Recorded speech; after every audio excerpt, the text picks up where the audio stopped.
Okay, here we are, Hounds, USA, home to the happiest dogs on earth. I'm working with a couple of our littler dogs. Nick particularly. Nick, who is sometimes kind of fear-motivated, barks a lot at things. Then I have, this is who?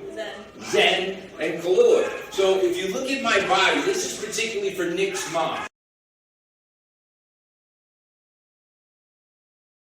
I have a way of controlling the dog's behavior, so it's not just a free-for-all, but I have this little kennel leash on, and we're allowing the dog to be a dog.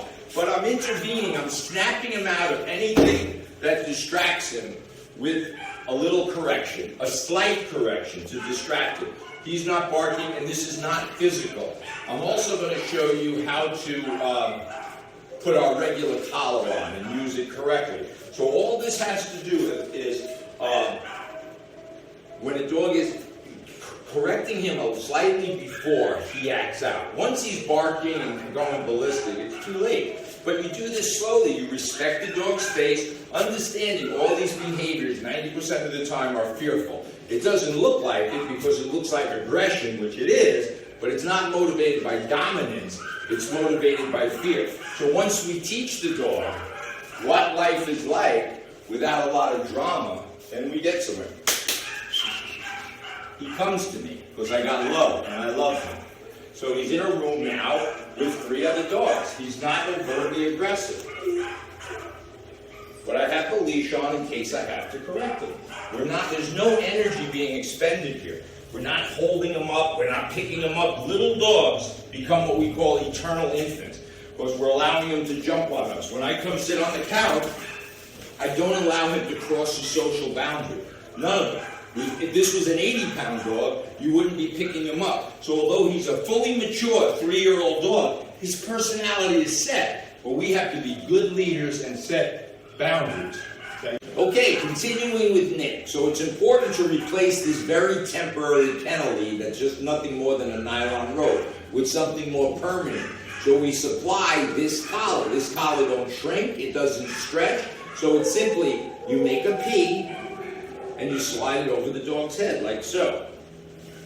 And that's perfect fit. Then, we take our leash, wherever the hell that is, and we put it on here. Nothing changes for the dog. Now he's on it. This, I'm not a big fan of, but this you use it just for your car, for car safety. The only thing to maintain and control the dog is this leash and collar. We love good behavior. What is good behavior? Just nothing. I'm not talking. I'm not demanding that he sits. I'm just loving him because he's not jumping. When I stand up, I get low, he comes to me. Getting low, he comes and I love him. When I stand up, I stand up. There's no energy. You need to connect this to the ring. It has to have a correcting effect. Meaning you snap, it's not overt, it's simple. Here's some distraction in the form of food. He doesn't go for it. Because you notice he's turning towards me for leadership. And I love good behavior. Good boy. Watch again.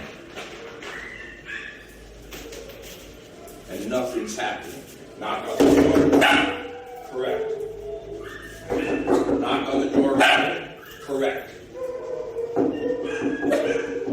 Work through. So obviously the doorbell ringing and the door knocking is a huge spike in energy. It's a trigger for his brain because a lot of times our pet owners are picking the dog up at the door or they're bringing him in other rooms, so we make them deal with their conflicts because that's all it is. And we've created this craziness, we meaning collectively as humans, by picking up the dog and trying to nurture and love bad behavior. So that's his video. It's simple, but it's so simple that most people can't do it. It's so simple. Don't look, talk, or touch. I see Carly over here. I see Nick down here, and I'm looking at the camera. I'm watching him. I just saw his ears come forward, but I'm not bending over staring. If I want him to come to me, watch. Then I love him. And now I give him the confidence, the packed structure that he desperately needs. Every dog in this building needs leadership and structure.